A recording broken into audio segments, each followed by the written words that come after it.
Right, good morning. Just about. Good morning. Right, there we go. Hope everyone's good.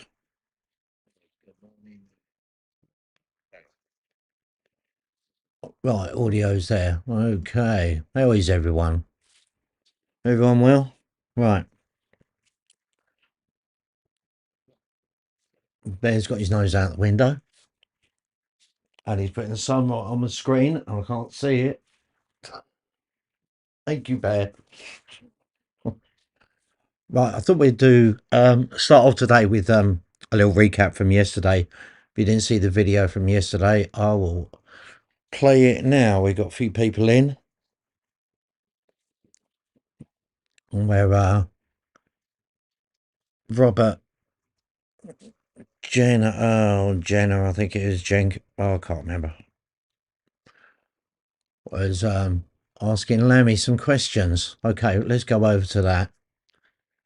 And then we get into the stream. Right, so I'll mute myself in a second, bear with me. But where has Wednesday's bombast and bravado gone? Get a grip, man, he thundered last week, without even a hint of irony. None of that today, was there? And why is that? Well, it's because, like increasing numbers of criminals in our jails, the Justice Secretary just doesn't know whether he's coming or going. Even his colleagues in government are now turning on him, some with unbridled contempt. The handling is terrible, was the verdict of a cabinet minister. Just rank incompetence. Cowardly. Frankly, pretty dodgy, was the verdict of another. Before long, the Prime Minister will be saying he has full confidence in him. And we all know what that means. Look, 2 weeks ago, he came to the House and he said he had put in place the strongest checks ever to stop releases in error. 48 hours later, another prisoner with a history of sex offences was released in error. 7 days later, and a fraudster is let out the very day he was sentenced to 45 months inside. And today, he admits that he's lost another prisoner that same day. They're Lammy's lags, a whole new category of criminal who can just waltz out of prison despite having the strongest ever checks introduced by this Justice Secretary. The public are being endangered as this circus rumbles on, week after week, with no end in sight. When will he put a stop to it? He can't just hide behind the inquiry that he's commissioned. He couldn't even get the head of the review, Lynn Owens, name right last week. Anne Owens. Anne Owens, he bellowed. Well, I looked her up, and the only Anne Owens I could find was a panto performer who recently appeared in Alice in Wonderland. Perhaps she was the one who gave him some tips on his performance at the Dispatch Box last week. The former Chief Inspector of Prisons says that this has been caused, at least in part, by the confusion created by Labour's botched early release scheme. Does he now concede that there is a link between the doubling of prisoners accidentally released in the last year and the introduction of their SDS 40? Or is it just an extremely unlucky coincidence? Don't take us for fools. And Mr. Speaker, when will he finally come clean?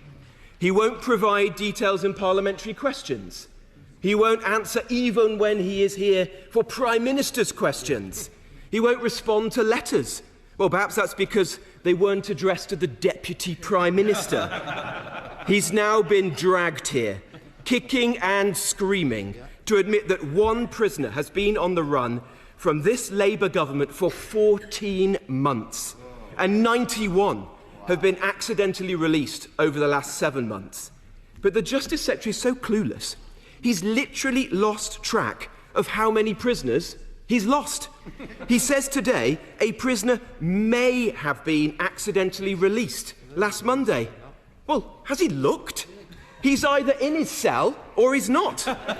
What a complete and utter farce he's presiding over. As we all suspected, the crisis on his government's watch is even bigger than he dared admit. That's why he wouldn't say anything last week. Prisoners are being accidentally released nearly every other day and putting our constituents, his constituents, at risk. At this rate, he's on track for 156 prisoners to be accidentally released this year, which would be a record were it not for the doubling his government managed to achieve last year under their watch. And in his statement today, he poses more questions than he manages to answer. How many crimes were committed by those prisoners whilst they were on the run? Why can't he tell us who these 91 prisoners are? Who is the foreign criminal? And who is this mystery fourth offender he may have lost? How can he possibly be found if the public don't have his face? They don't have his name, like they did for Sharif and Kabatu. The public deserve to know the truth. And this situation could not be any more serious. There's been a 9-fold increase in the number of violent offenders accidentally released in the last year. A 9-fold increase. The criminal justice system under his watch has been made to look a total mockery. The public are being put at risk. In his own words, Mr. Speaker, it's time for him to get a grip or go.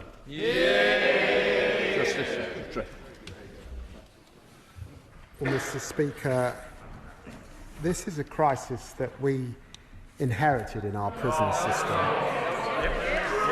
And it's worthy of sober reflection because he knows, Mr. Speaker, that when they were in government, there were 17 prisoners released in error every month. He knows that. He knows too because the former Conservative Justice Secretary said on the issue last Friday, we essentially run our prisons regime very hot. We are very close to capacity. We have seen a big increase in the prison population over the last 20 years, and resources have not necessarily matched that. That is the first problem.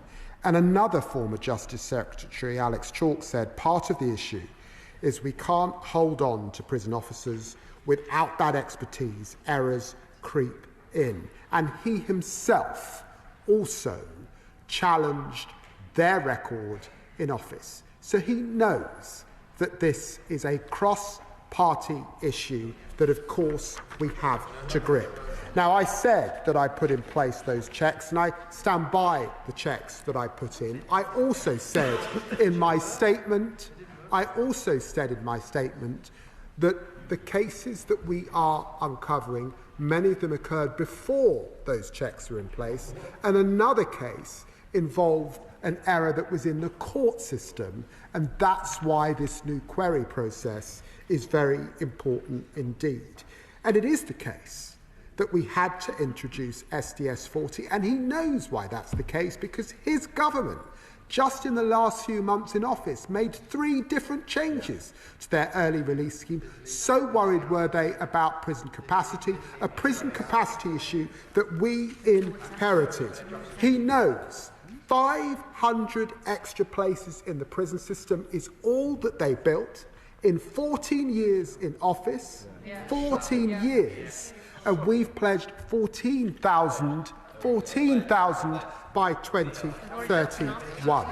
He also knows, like night follows day, if you cut officers by almost 50%, is what they did in office, you cut those officers, and then you recruit new officers, as we've attempted to do. These are very junior people working hard, and I thank them for all that they're doing. But in those circumstances, mistakes will be made. I've asked Dame Lynn Owens to look at this, really, really important. I've put in place the digital team because he knows also that this is a system based on human beings, therefore you get error. Only technology will fix this issue over time. And I've now put in place this double check between the court and the prison system.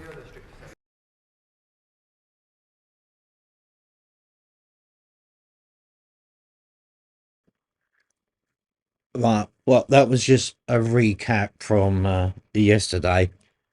We'll make sure, and good morning everyone joining. Sorry if I miss anyone. Frag, good to see you. Mr. Wilson, Diane, good to see you all. Trevor, good to see you all. Hope you're all well. Let me get back on to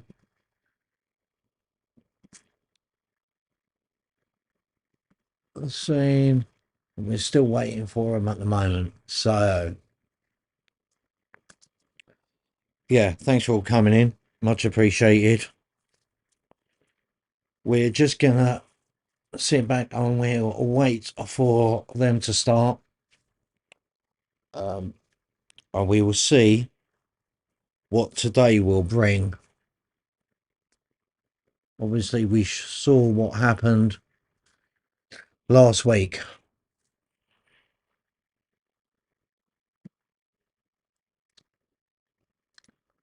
You don't want to hear me singing, Mary. Honestly, you don't.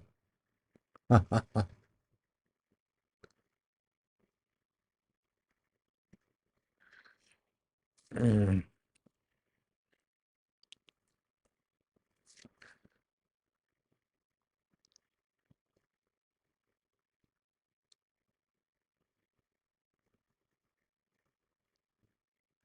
Okay, I'll tell you what. I'll change it over to that one for you. Is that better? There you go. I don't want anyone getting, throwing their phones or anything. Yeah. Have a look at something bright and colourful.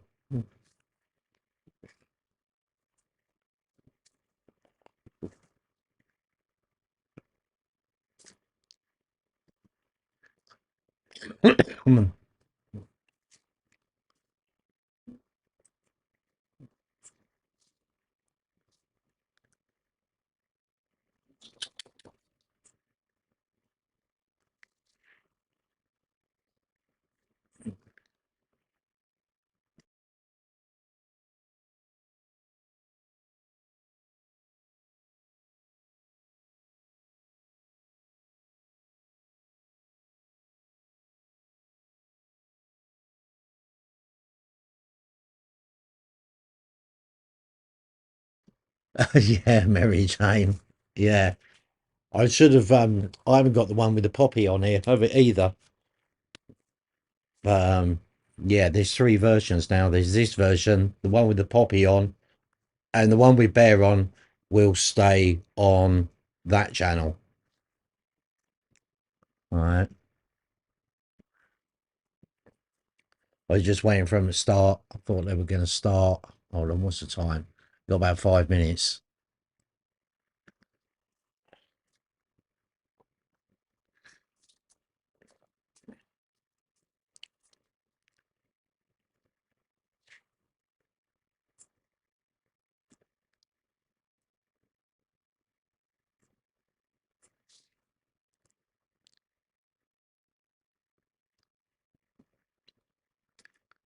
Not sure on that one, Trevor. So I can't say, but going by the thumbnail, it looks like he is. And there's a protest going on down at Parliament Square at the moment. Oh, God, you pick your times, don't you, dog? You're going to have to wait. You're going to have to wait, mister. Yeah, yes.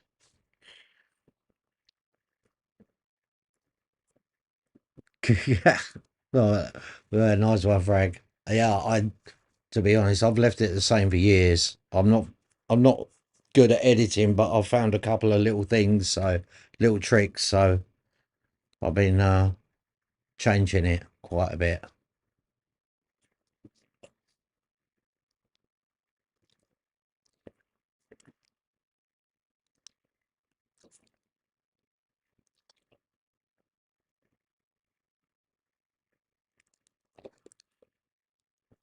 And if you're wondering what the strange noises are, Bear is liking my vape that I've got, watermelon. He's sniffing around. Yeah, yeah. I think he's sniffing around because he wants to not be inside. Let's put it that way. Oh, you dirty thing. No, get away from that. My laptop's in poor enough condition as it is, Bear, without you dribbling on it, all right? Yeah, exactly. Oh, stop sneezing.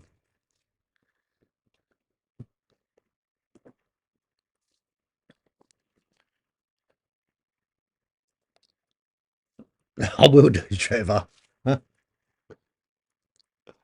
He loves a fuss. He's spoiled, aren't you, boy? Yeah? Yes. Yeah, he's a dog I'm talking to.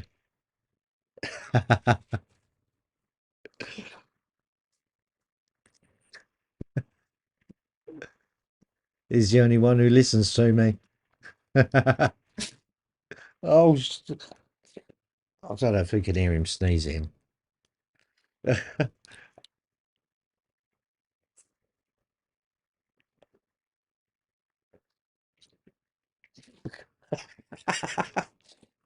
Somebody's, somebody, you got a bit of a cold. My nose was running earlier.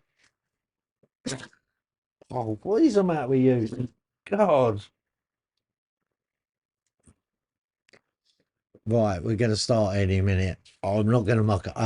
Yeah, I'm starting to get used to this platform now, and I can do a remote camera, Mary, but I'm not going to do it at the moment because now in my luck it'll all go, yeah, up.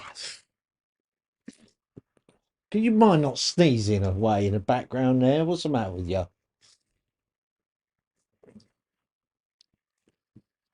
That's it.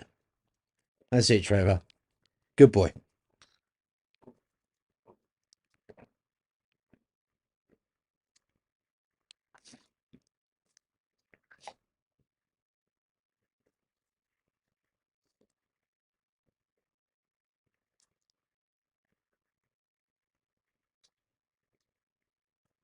How long have I been using it? No, this isn't YouTube. I'm using OBS, Mary, at the moment. But yeah, I did get really good with it.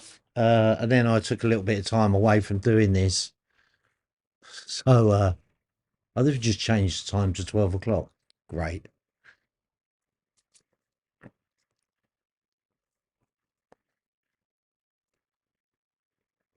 And it's just getting familiar as well.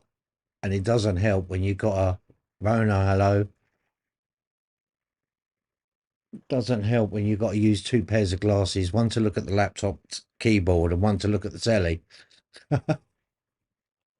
Because at the moment my screen is still broken and I still haven't got it fixed.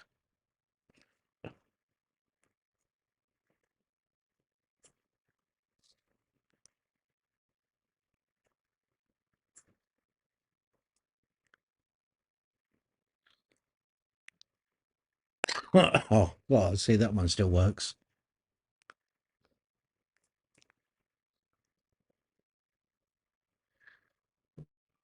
Right, okay, we're starting.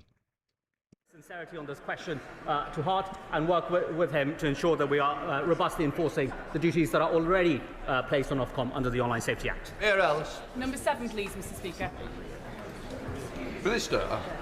Mr. Speaker, Britain's technological revolution is going to ensure working people see good jobs and local prosperity wherever they live, wherever they call home, right across the country. A record £86 billion in R&D investment will spread that opportunity in every region from Birmingham to Belfast. And with UKRI's £500 million Local Innovations Partnership Fund, we are going to make sure local leaders turn ideas into the industries of the future.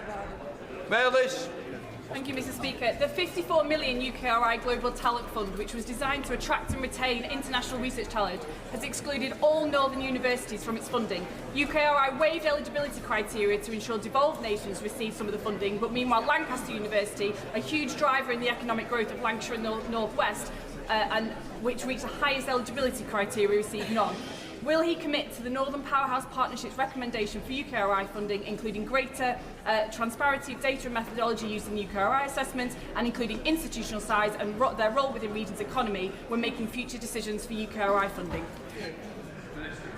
Mr. Speaker, let me assure my honourable friend that this government is committed to ensuring that every region benefits from the UK's world-leading research base. That is exactly why we are backing in particular the initiative at Lancaster University with £4.9 million on its cyber-focused project, ensuring that the region's cyber sector grows. And can I just say that with the honourable friend's expertise in digital innovation and her strong advocacy for the North West, we will continue to make sure funding for the North West and R&D is on the up.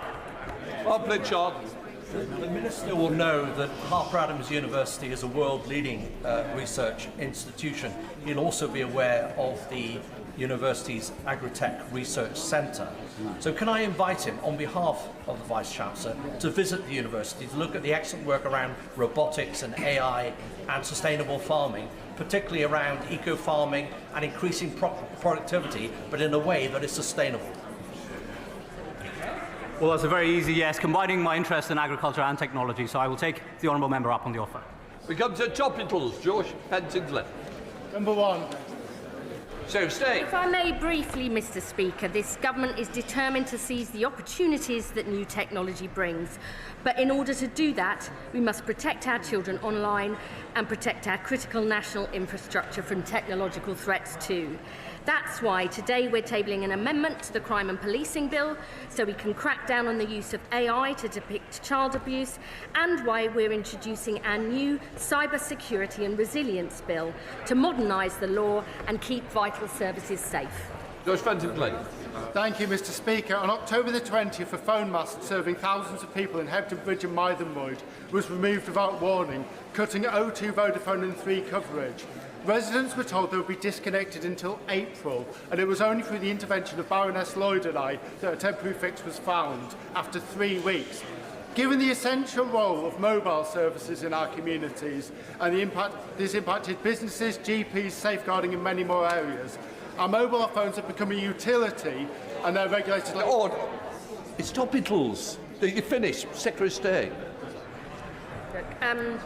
Mobile services are essential to communities, and it's not good enough that the mast in the honourable member's constituency was decommissioned without warning. Prompt action by my department ensured these services were restored by the 7th of November. VMO2 and Vodafone 3 have assured us that customers will be compensated, and I'm sure he'll continue to champion their needs.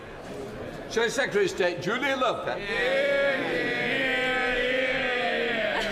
Thank you, Mr. Speaker. It's very tempting to ask the Secretary of State if she's on Team Wes or if she's on Team Keir, but from the sounds of it today, she's on Team 4% Kendall. But I'll ask instead about one of the Prime Minister's most cynical bloopers, mandatory digital ID. He says, the Prime Minister says that mandatory digital ID will curb illegal migration. By how much by the end of this Parliament? I mean, I am proudly on Team UK, as are members on this side of the House. That's why we are focused on creating jobs and growth in every part of the country, backing Britain's best researchers and innovators, and modernising our public services using the power of tech, AI and digital ID. These are the British public's priorities. It's pity members opposite aren't focused on that. Julia Lopez. Lopez. Team UK, not Team Keir, I understand.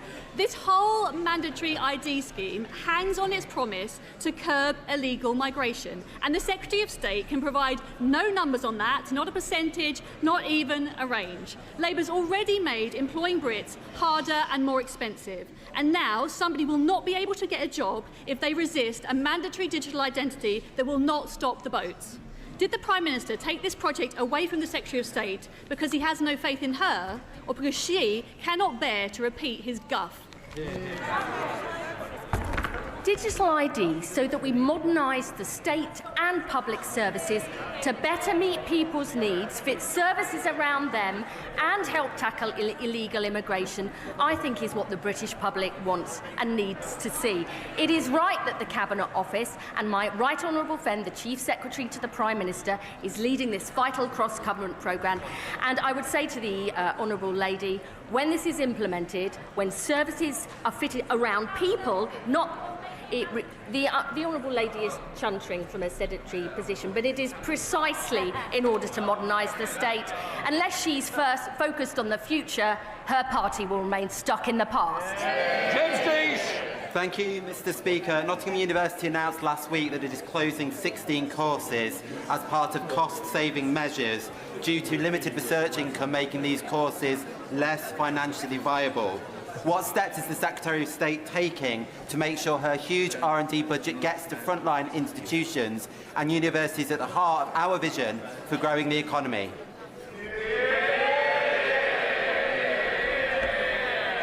I'm very happy to look in more detail into what the honourable gentleman says. He knows our post-16 skills and education white paper sets out our vision and plan for universities, including record investment from my department into research and development and protecting the strategic priorities grant for STEM subjects.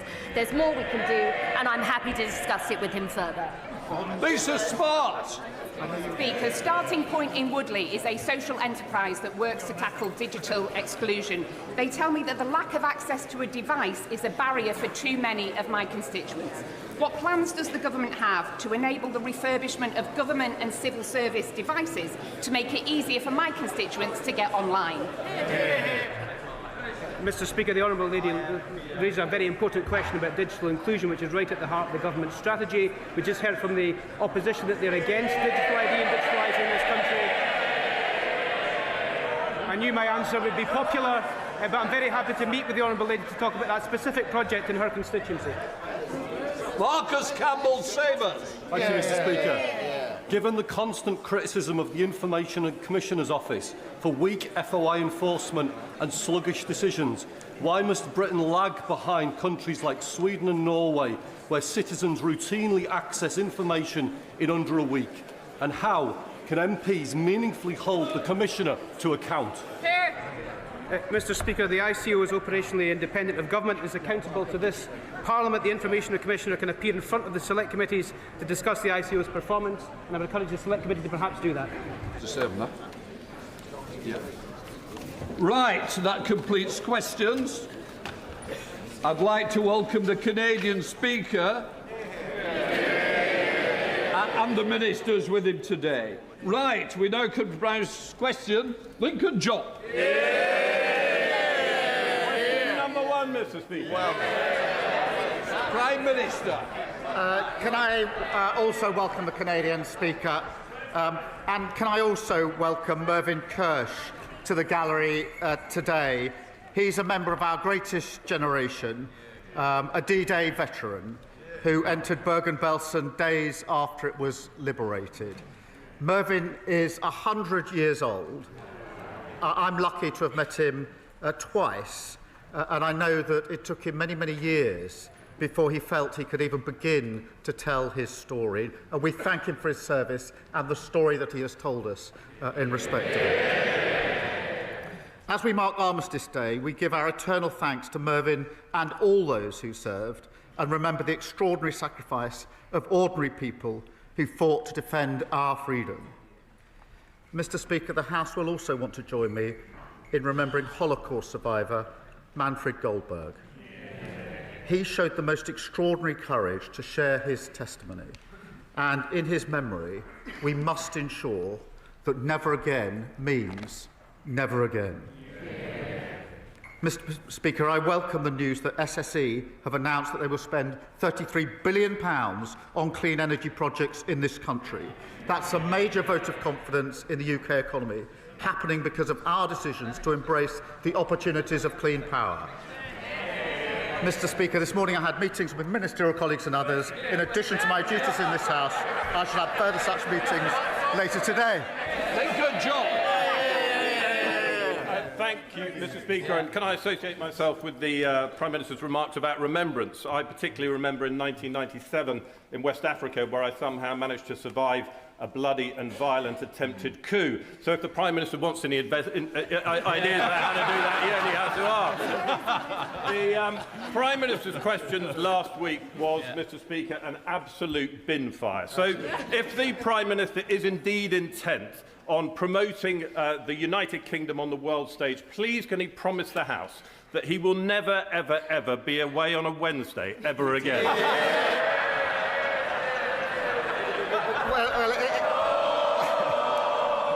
Well, it's always great to hear from the successor for Kwasi Kwarteng's constituency, Mr. Speaker. I'm very proud to represent our country on the world stage last week in COP, before that in NATO, and it's because of the reputation we've rebuilt over the last 15, 16 months that other countries now want to do trade deals with us and want to place their orders with us. Sally James. Thank you, Mr. Speaker, and can I also associate myself with the remarks from the Prime Minister? The Prime Minister will be aware of the campaign run by the trustees of the British Coal Staff Superannuation Scheme, which is campaigning to return the £2.3 billion investment reserve back to its members, 700 of which are in Doncaster Central. The Labour government delivered on its manifesto pledge for the MPS scheme last year, so will the Prime Minister also ensure that fairness and justice is delivered to the BCSSS members at the upcoming budget, and will he meet with me and other Coalfield MPs to discuss further? Well, I know how committed she is to righting historic wrongs for our mining communities, and I can assure her so am I. She will know we've already transferred £1.5 billion that was wrongly kept from over 100,000 former mine workers. Ministers, as she knows, have met the BCSSS trustees on several occasions. The Industry Minister is meeting them later on today, and I'll make sure that she's updated in relation to that. Can be made not the Leader of the Opposition. Thank you, Mr. Speaker. And can I associate my party with the Prime Minister's comments about Remembrance Week, and also his comments on Manfred Goldberg and Mervyn Kirsch, who is in the gallery today? Mr. Speaker, this morning on the BBC, the Health Secretary said there is a toxic culture in Downing Street that needs to change. He's right, isn't he? Mr. Speaker, my focus each and every day is on rebuilding and renewing our country. But let me be absolutely clear, any attack on any member of my cabinet is completely unacceptable. On the Health Secretary, Mr. Speaker, in relation to Health Secretary, he promised before the election that in the first year of a Labour government we'd deliver 2 million extra appointments. We didn't deliver 2 million, or 3 or 4. We delivered 5 million extra appointments. And today the Health Secretary is in Manchester, where he's announcing that because of the action he's taken to abolish NHS England, he's putting more people on the front line. He's doing a great job, as is the whole of my cabinet.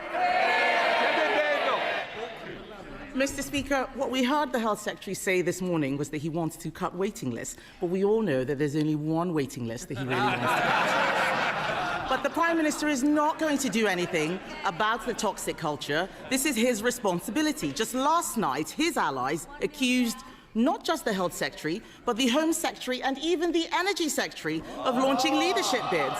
These attacks came from Number 10, nowhere else, his toxic Number 10. The person responsible for the culture in Number 10 is his Chief of Staff, Morgan McSweeney. Does the Prime Minister have full confidence in him? Morgan McSweeney, my team and I are absolutely focused on delivering for the country. And let me be clear, of course, Mr. Speaker, I've never authorised attacks on Cabinet members. I appointed them to their posts because they're the best people to carry out their jobs. Mr. Speaker, she asks about waiting lists. Waiting lists are down under this government. The number of GPs is up. And because we scrapped NHS England, we're investing on the front line. That's what the Health Secretary is doing today, getting on with his job, and he's doing a very good job too. Mr. Speaker, I didn't hear him give full confidence to Morgan McSweeney, but the truth is he says these attacks aren't authorised. That means he's lost control of number 10, because that's where they're coming from. But the real scandal, Mr. Speaker, the real scandal is that 2 weeks from a budget, the government has descended into civil war. Instead of fixing the mess they've made of the economy, they're all... Mr. Speaker, they're all chuntering. These are the feral MPs that number 10 has been talking about. They're not my words. They're number 10's words, his words. But unbelievably, Mr. Speaker, the Prime Minister's advisers have been reduced to briefing that MPs can't get rid of him, and I'm not making this up, they can't get rid of him because it would destabilise international markets. Why does the Prime Minister think that there would be a market meltdown if the Health Secretary took over?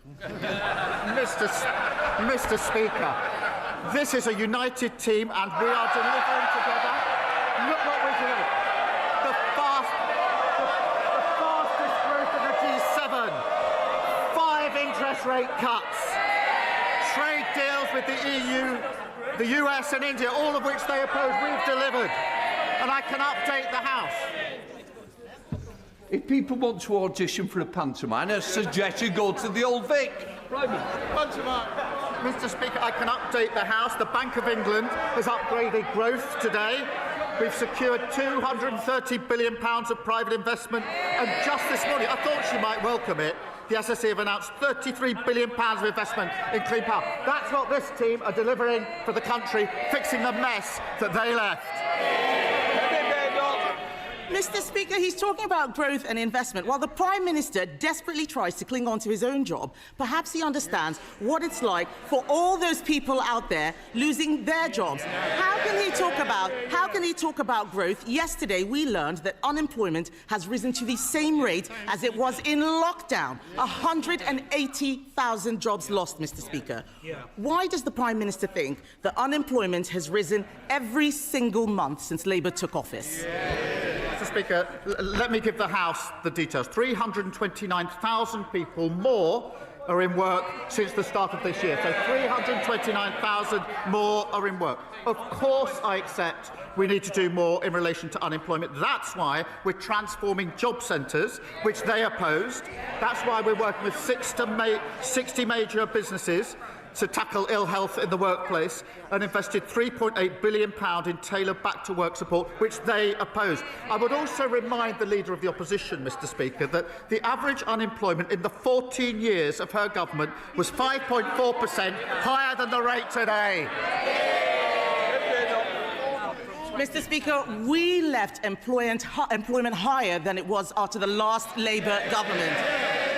Let me tell him now what is causing it is his disastrous budget last year. That is what has caused the increase in unemployment. And so, to be clear, for all those Labour MPs shaking their heads, it's last year's tax rises that have killed jobs, and that's what's going to trigger this year's tax rises. This is the tax doom loop, and there is only one way out of it, and that is to cut spending.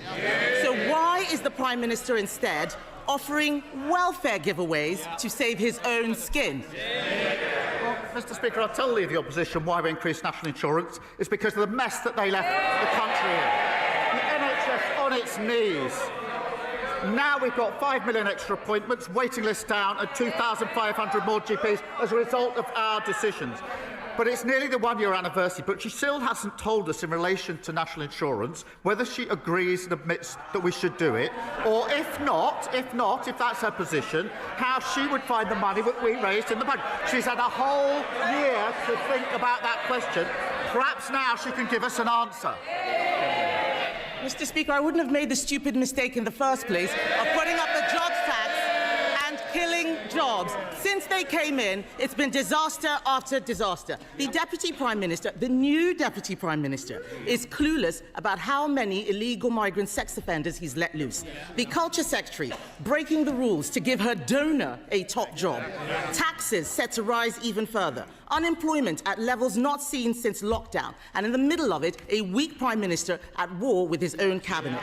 Mr. Speaker, it's not just him, it is all of them. There is no replacement, it is all of them. 2 weeks before the budget, isn't it the case that this Prime Minister has lost control of his government, he's lost the confidence of his party, and lost the trust of the British people? Mr. Speaker, the stupid mistakes were made over 14 long years. They broke the economy, and now they think that they can lecture us. And now they've got this unserious idea that they can find £47 billion of cuts without saying where they're going to come from. No wonder that's called flimsy. Meanwhile, we're rebuilding the country. Wages up, investment up, mortgages down. Order. Mr. Phil. You are meant to be a senior person on this front bench. You're meant to set an example. It's certainly a bad one today. Sir Joseph. Mr. Speaker, despite extra government funding, adult social care services in my community are in disarray. My constituents are also facing a new fire risk because we don't have a fully functioning fire authority.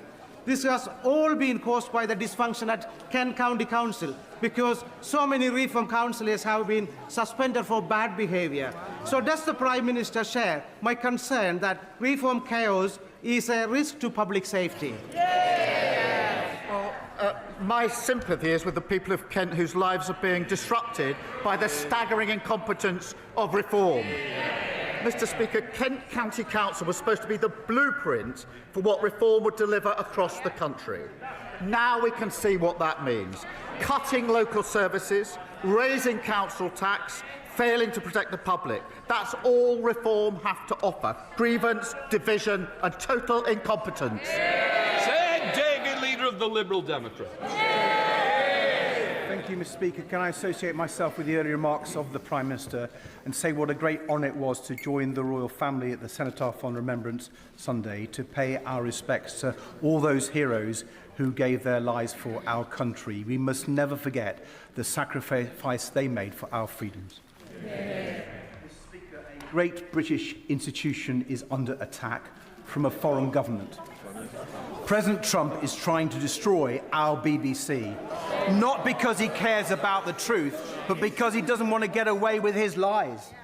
Trump has undermined press freedom in America. Now he's trying to do the same here, disgracefully egged on by the leader of reform. So will the Prime Minister tell President Trump to drop his demand for $1 billion settlement from the BBC? And will he guarantee that President Trump will not get a single penny from British licence fee payers? Yeah. Let me be clear. I believe in a strong and independent BBC. Some would rather the BBC didn't exist. Some of them are sitting up there. I'm not one of them. In an age of disinformation, the argument for impartial British news service is stronger than ever. And where mistakes are made, they do need to get their house in order, and the BBC must uphold the highest standards, be accountable and correct errors quickly. But I will always stand up for a strong, independent BBC. Say it, Davey. Mr. Speaker, the Prime Minister is right that the BBC's independence and impartiality are absolutely crucial. That's why we must stop President Trump from undermining them. But President Trump's not the only one, Mr. Speaker. The last government spent years undermining the BBC's independence and impartiality. They put 2 Conservative cronies on the BBC board. One has had to resign, the other's still there, but he's been repeatedly accused of interfering in editorial decisions and staff appointments. Robbie Gibbs should have no role in appointing the next Director General. And given the Royal Charter gives the government the power to remove him, will the Prime Minister sack him now? Mr. Speaker, I certainly agree with the comment that the last government undermined the work of the BBC. They undermined pretty well everything they did in 14 years. Mr. Speaker, I'm not going to go into the individual runnings of the BBC. I am a strong supporter of the BBC in the terms I've already set out. Durham Puffy. Thank you. Mr. Speaker, this is Care Leavers Month, when we remember the resilience and the brilliance of our young people who have grown up in care. And I was delighted to welcome a group of Southampton's care leavers to share their views with the Minister recently. But while this Labour government is taking real action to support care leavers, a Reform councillor has disgracefully described children in care as downright evil. Will the Prime Minister... He said it. Will the Prime Minister, and I hope the whole House, join me in condemning Reform's vile rhetoric, and will he reassure us that this Labour government will continue to support the protections and opportunities for all our care leavers? Well, Mr. Speaker, November marks the first ever Care Leavers Month, and that is a time to recognise that every child deserves support to achieve their potential. And through our landmark Children's Wellbeing Bill, we're requiring every local authority to help care leavers find secure accommodation. It saddens me that the parties opposite voted against it. The comments about children in care being evil are utterly appalling. And now the member for Clacton has heard them. I'm sure he'll want to condemn them right now. Nigel Farage. Thank you, Mr. Speaker. No, I've only got 30 seconds. The Prime Minister has stated very clearly that he wants to close the migrant hotels by the end of this Parliament. Well, the Reform-led West Northamptonshire Council, brilliantly led council, will be issuing foreclosure notices on 3 migrant hotels within the next few days in response to grave public concern about the safety of women and girls on the streets of West Northamptonshire. Would the Prime Minister approve of us speeding up the closure of the migrant hotels? Yeah. Mr. Speaker, we will grit the mess we inherited and close every hotel. At their peak, under the previous government, there were 400 hotels. Now there are only 200 remaining. But he says he doesn't have time to condemn the comments calling children in care evil. He's also not had the time, it appears, to condemn the racist comments of his own MP. Utterly spineless. Jeff Smith. Thank you, Mr. Speaker. Last week I visited the new diagnostic centre at Withington Community Hospital, and as well as the 85,000 new appointments it's going to create, I was really pleased to see the new solar panels and heat pumps being designed into the building. So in the week of COP, and can I thank the Prime Minister for his climate leadership and attending COP, in the week of COP, what more can we do to ensure that new public buildings have green energy designed into them? Well, Mr. Speaker, I was very proud to attend COP last week, and the UK is leading on tackling climate change, delivering energy security and getting bills down and generating hundreds of jobs across the country. We're investing over £250 million to put rooftop solar on schools, hospital and military sites across the country, and that will deliver £400 million of savings to renew our public services. Angus MacDonald. Prime Minister, successive governments impose massive environmental tariffs on customers using UK-produced renewable electricity, but far less on imported carbon fuel mains gas. This is the main reason why those not on the gas grid, i.e. those living in rural Britain, pay a great deal more to heat their properties. Yes, renewable projects are important, but the huge environmental tariffs on our electricity bills are not fair. Would the Prime Minister acknowledge this injustice and commit his government to addressing this? Thank you. Can I absolutely recognise the need to address the imbalance between electricity and gas prices? We are exploring options to create a fairer system, and I'm happy for ministers to keep him updated on what we're looking at. It's thanks to those levies and Labour's expansion of the Warm Homes discount that 6 million families will be getting £150 off their energy bills this winter. And I know that he will welcome the £33 billion in investment from SSE, helping connect clean energy to areas across Scotland where it's most needed. Lindsay Powell. Thank you, Mr. Speaker. Prior to the general election, the Health Secretary visited Amber Valley and declared it an NHS dentistry desert.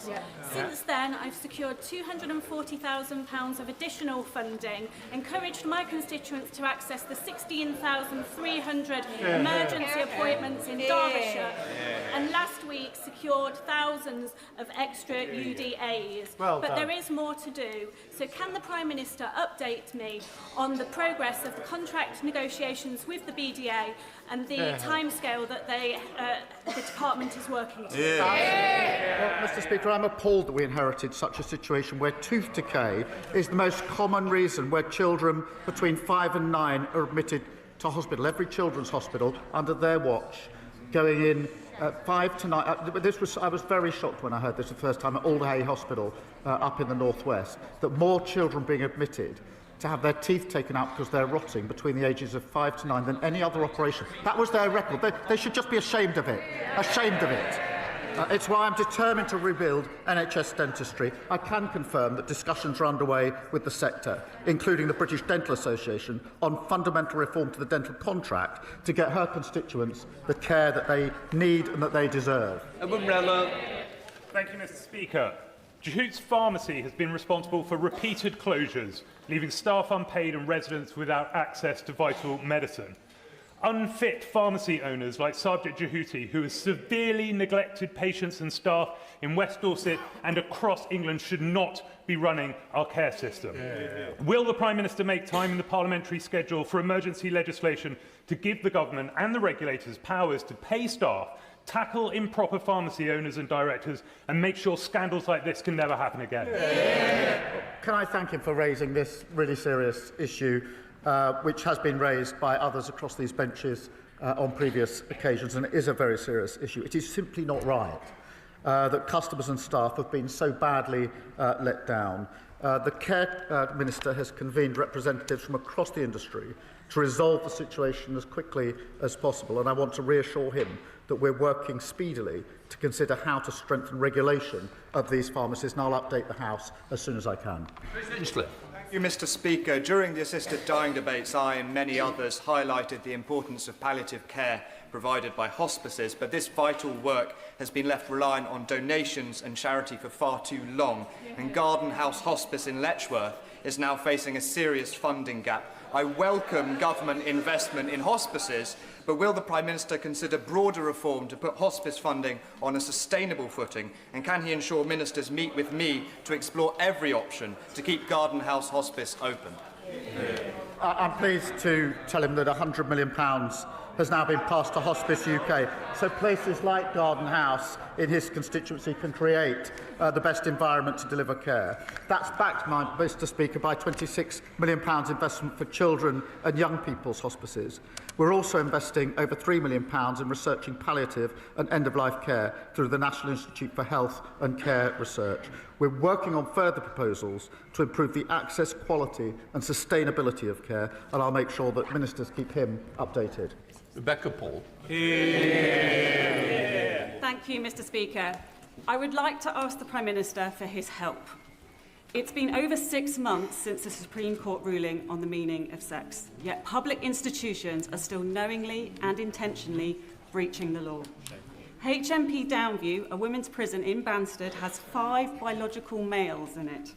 And if that wasn't bad enough, those males are mixing with the women in the daytime without adequate supervision. Will the Prime Minister ensure biological males are moved out of women's prisons immediately? The Supreme Court ruling must be implemented in full and at all levels. She's absolutely right about that. She's raised these examples with me. I will make sure they're looked into and make sure she gets a proper reply in relation to the particular examples. Thank you, Mr. Speaker. With miles of golden sand and a bucket full of memories, Rhyl has been attracting visitors for generations. After millions of pounds of Welsh Government investment and a £20 million UK Government Neighbourhood Fund, Rhyl is on the up. Does the Prime Minister agree with me that only with 2 Labour governments working together can we restore pride in our Welsh seaside towns? Join me for a stroll on our new promenade to see just what Rhyl has to offer. Well, that's a very appealing invitation just at the moment. Mr. Speaker, I'm proud to be putting power and resources directly back in the hands of local people in communities like Rhyl. That £20 million can be used for issues that matter most to them, include revitalising their high street, a cause that I know is crucial to many residents, including hers. Just 1 in 14 communities across Wales is benefiting from the Pride in Place funding. This is the renewal you get with a Labour government working with a Labour government in Cardiff. Max Wilkinson. Thank you, Mr. Speaker. Maternity services are a vital part of women's healthcare, but sadly too many women are being failed. At Cheltenham General Hospital, the Evita Birth Centre was temporarily closed for labour and births back in 2022. Last week, we learned that there will be no decision about a potential plan for reopening it until spring next year. Does the Prime Minister agree with me that 4 years is far too long to ask local mums-to-be to wait? And can he give me reassurance that a temporary downgrade that was made under the Conservatives will not become permanent under his government? I tell him that our starting point is that we must always make sure that every mother is heard, understood and gets the quality of care that is needed. The Independent National Maternity Investigation and Local Health Needs Assessment are due to report in spring of next year, as he says. It's right that the recommendations of both of them are closely considered in any decision for Cheltenham, and I'll make sure that he's kept updated as that rolls out. Jim Dixon. Thank you, Mr. Speaker. Can I say that I've long thought that both you and the Prime Minister would suit a magnificent moustache, and I'm sure you'd be capable of growing a better one than this. Many of us men in this House and outside are growing our tash out this month to highlight the need for our health system and men ourselves to address preventable and treatable conditions to which all men are vulnerable, including prostate cancer, testicular cancer and mental health conditions such as depression. Does the Prime Minister agree that the forthcoming first ever men's health strategy, soon to be published, must lead to a major step change in the way our country helps men stay well? Well, as he knows, my #1 priority is growth, so I'm very glad to see his upper lip. He's obviously championing this himself. And can I send my best wishes to everyone growing a moustache this November? It is right, Mr. Speaker, to highlight that men are hit harder by a range of conditions, including cancer, cardiovascular disease and type 2 diabetes. And that's why our men's health strategy will set out actions to improve the health of all men in England. Rupert Noel. Thank you, Mr. Speaker. Every week, we hear of a brutal murder, rape or stabbing, far too often perpetrated by someone who should not be in our country to begin with. Does the Prime Minister agree that for cases where the guilt is so undeniable, the crime so monstrous, the evil so irredeemable, the reintroduction of the death penalty for both foreign and domestic criminals should be put to the British people in a legally binding referendum?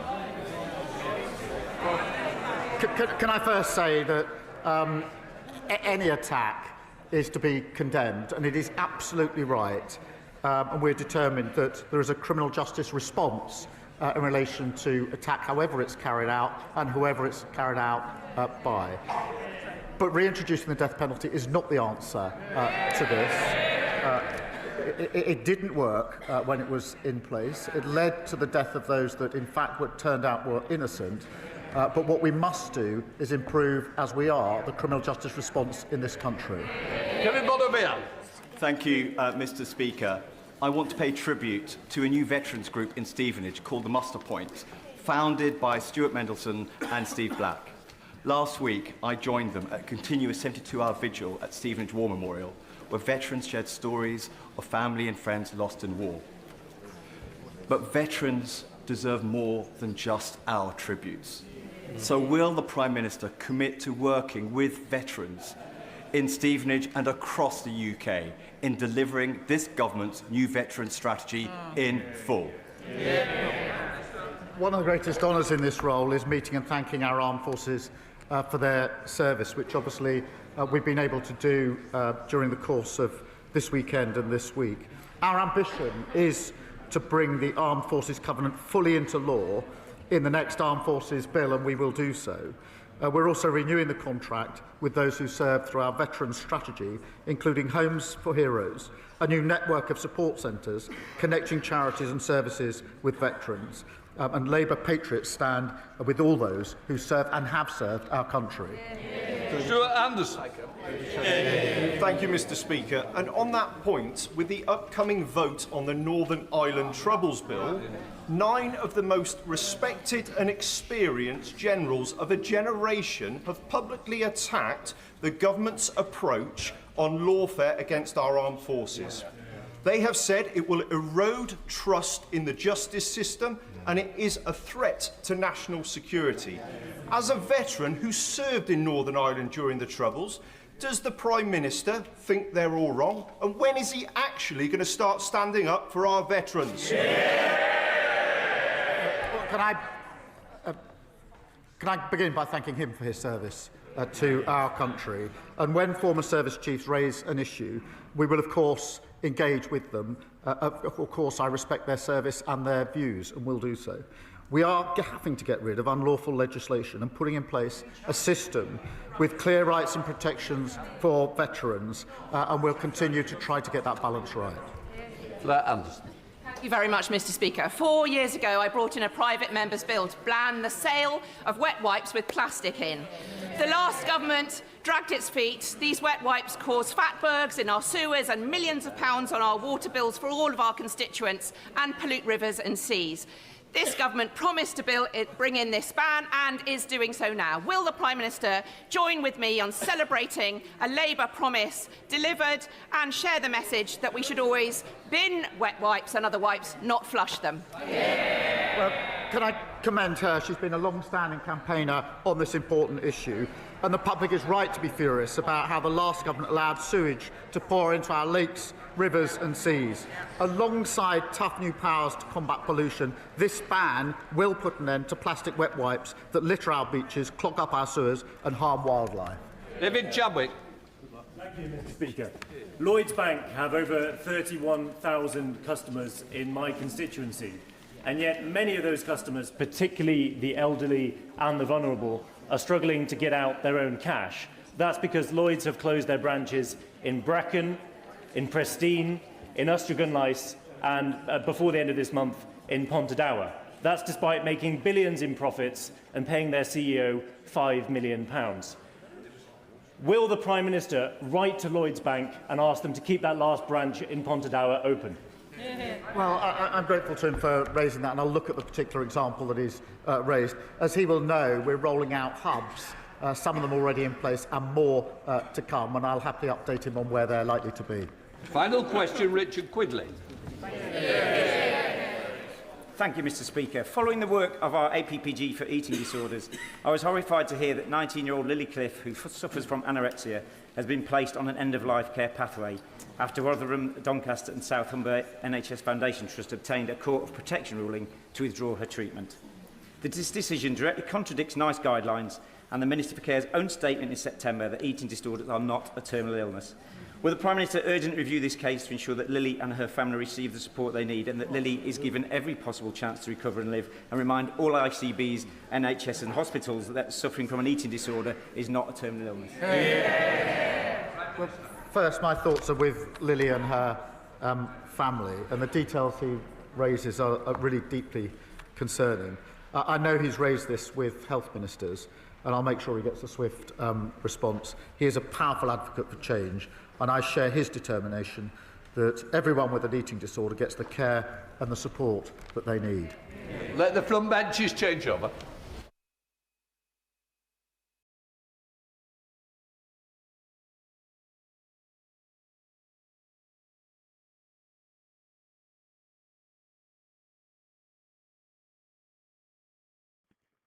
Okay, well, there you go. We will be...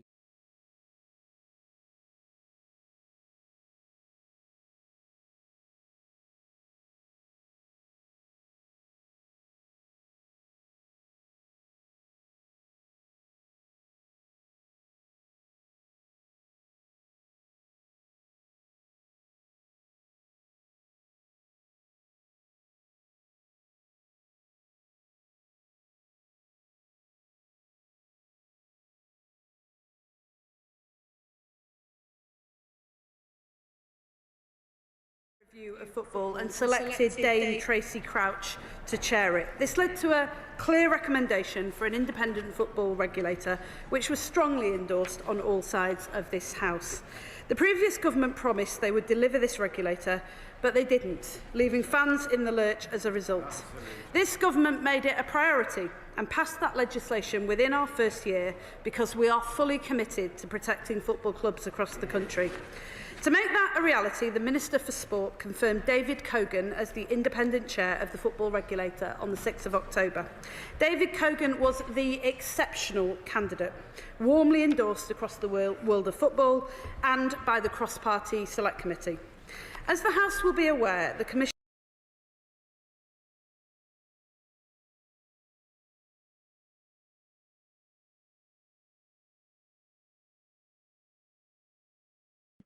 We will still keep going. Bear with me 2 seconds. Just need to get the feed up. Hold on.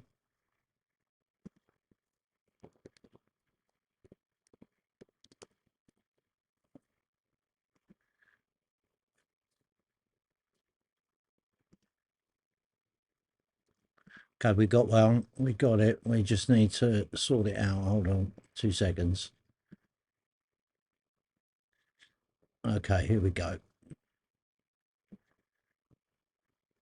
Clear that the breach around donations to my campaign was unknowing, but I recognise that the highest standards were not met.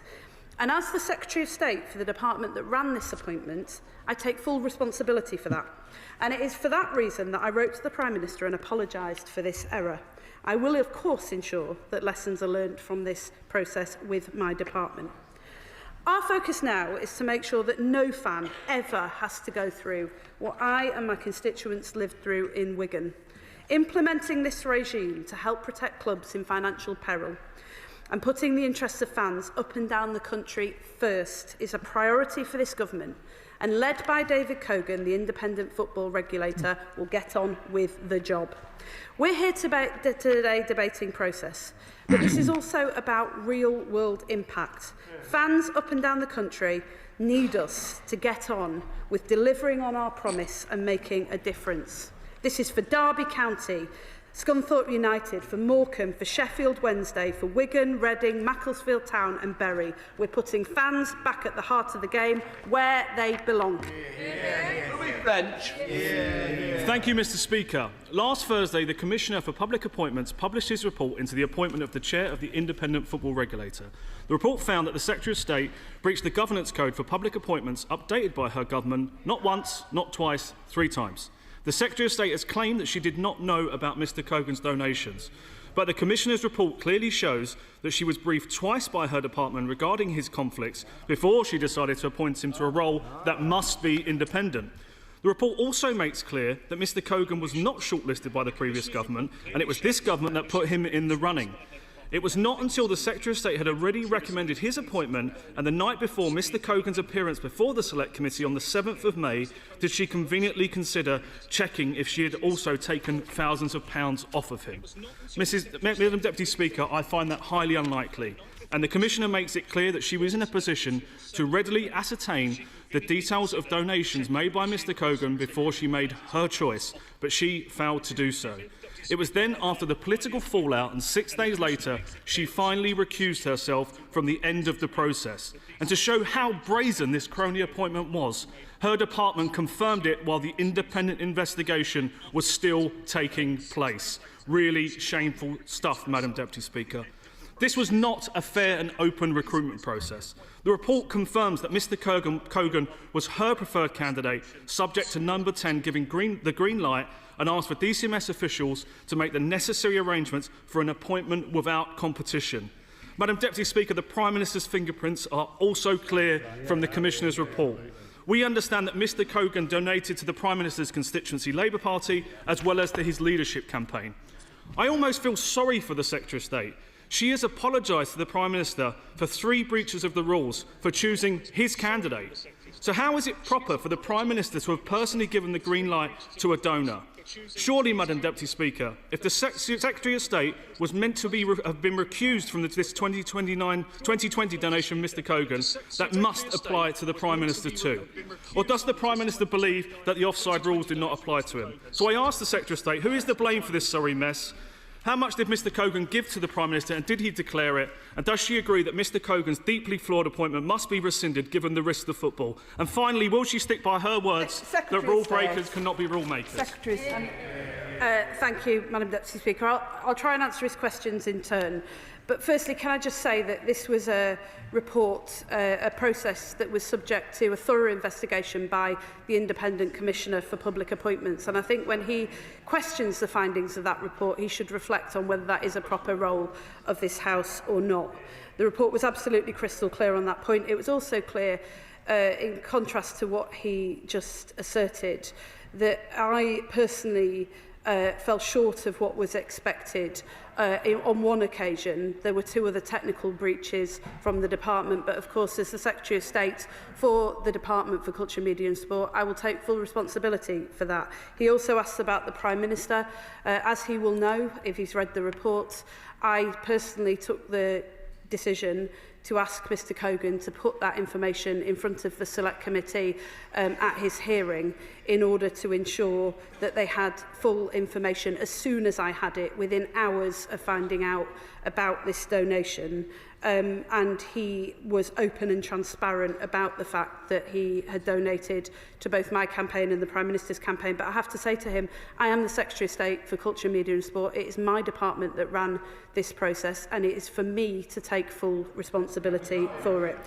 Secondly, he asserts that Mr Cogan was not part of the process. I find that astonishing, and I presume at some point he'll come back to correct the record on that, because when he speaks to his colleagues, one of whom is sitting on the front bench and was overseeing that process before the general election, at a time when this government was proudly extolling the virtues of having a football regulator and the Governance Act that they later opposed, he will know that Mr Cogan was approached for this job under the last Conservative government, and he was put onto the list which I inherited from the last government.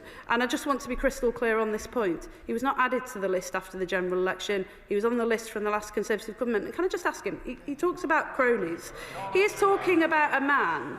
He is talking, I mean, they can shunter all they like, but he's talking about a man who has extensive media experience, who represented the Premier League, the EFL, the NFL and others throughout his long and distinguished career. He was put on the list in the full knowledge that he was a Labour donor by the last government. And not only that, but if he's such a crony who's unfit to hold this sort of office, why on earth did the former Prime Minister, Rishi Sunak, appoint him to the board of Channel 4? I mean, it just doesn't stack up. So good, you approached him yourselves.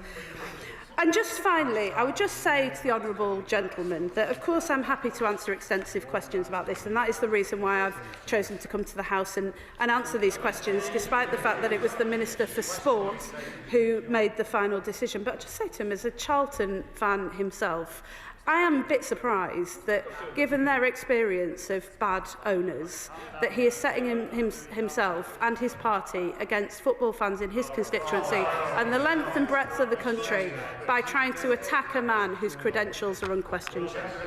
Clive Betts. Thank you, Madam Deputy Speaker.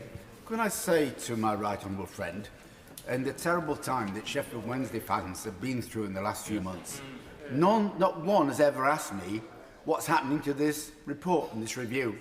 What they've said to me is, how quickly can we get a regulator in place who will deal with owners like Chansiri who are ruining our club? And would she agree with me that what we have now in the appointment of David Cogan, who is knowledgeable, tough, determined and independent of bad football owners, and going to act on behalf of football fans? And isn't the fundamental difference here between those of us on this side who support regulation, independent regulation, and those on that side who've given up on it and are going to simply kowtow to bad owners in football clubs? Can I thank him for that, because, as always, he has taken this debate back to the people who most matter, and they are the fans that have been through hell over recent years as the last government committed to act and then dragged their feet and then refused to fulfil the promise to their fans. It was shameful to see them go through the division lobbies to vote against their own bill, but I do want to put on record my thanks to Dame Tracy Crouch for all the work that she did and continues to do to uphold that promise. And can I also thank him sincerely? He and I have had numerous conversations over the course of the saga that's developed at Sheffield Wednesday. I know how active he's been, and that is the approach that this government will always take. We will not stand by and let football fans pay the price when bad owners take over their clubs. We're putting them back at the heart of the game where they belong. Liberal Democrat spokesperson Anna Sabine. Deputy Speaker, the Lib Dems have welcomed the introduction of the new independent football regulator. Our football clubs are huge historic institutions that unite generations, bring local economies to life and inspire millions both at home and abroad. And so the Secretary of State carries a significant responsibility to earn the confidence of our world-leading football clubs and to guide them through the introduction of these vital regulatory reforms. But the news that she broke the governance code by failing to declare donations received from the newly appointed head of the regulator, David Cogan, in a timely manner has undermined trust at a crucial moment. This regulator is about securing the future of our national game, ensuring that clubs remain sustainable, rooted in their communities and capable of thriving for generations to come. She cannot shy away from the potential conflict of interest and breaches of the code which have emerged in recent days. This oversight requires genuine accountability from the government in order to restore confidence in the new regulator. Will she therefore commit to order an independent investigation into the appointment of David Cogan and, if necessary, rerun the selection process for the IFR chair? Madam Deputy Speaker, all the way through this process I have complied fully with the Independent Commissioner because I believe that that is important, and in contrast to the last government who broke not just the Public Appointments Code but the Ministerial Code, had multiple members of their side who did so.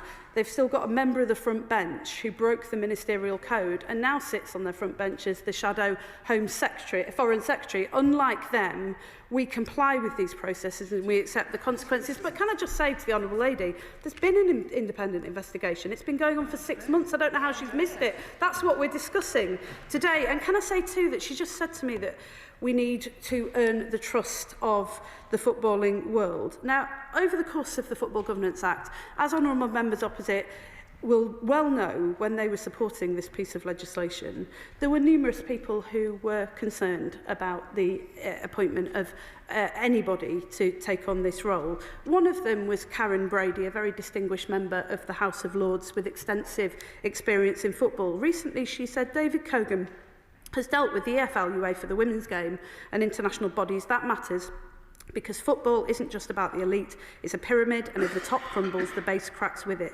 And more importantly, he's worked in governance roles that demand accountability.